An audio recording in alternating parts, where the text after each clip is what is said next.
హన్మకొండ జిల్లా కాజీపేటలో రోడ్డుకు ఇరువైపులా కూరగాయలు అమ్ముకునే రైతుల పట్ల పోలీసు అధికారులు కర్కశంగా వ్యవహరిస్తున్నారని ఆరోపిస్తూ కలెక్టరేట్ ముందు మహిళలు ధర్నా చేశారు. కూరగాయలు అమ్ముకునే రైతుల ధర్నాకు ఆర్పీఐ పార్టీ రాష్ట్ర అధ్యక్షులు పనుల రవికుమార్ మద్దతు తెలిపారు.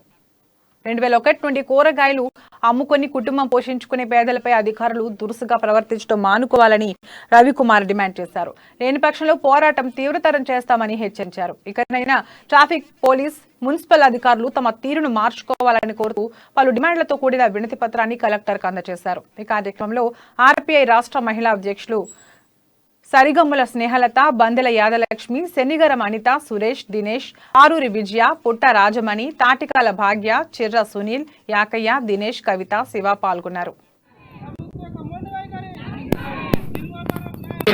వాళ్ళకి గిట్టుబాటు ధర కల్పించేది పోయి వాళ్ళని అక్కడ అమ్మకుండా చూస్తూ ఉన్నావు. కాబట్టి మా పార్టీ ఆధ్వర్యంలో పెద్ద ఎత్తున ఆందోళన చేసి వారికి న్యాయం జరిగేంత వరకు కూడా మేము వాళ్ళ పక్షాన ఉండి పోరాడదామని పాపం ముఖస్థలు కూడా పిల్లలు ఉన్నారు, కష్టాలు పడుతున్నాం, మేము అప్పుల పాలైనాం, మేము కూరగాయలు అమ్ముకుంటే కనుక మేము బాగుపడతాం, మేము చిట్టీలు కడతాం. మరి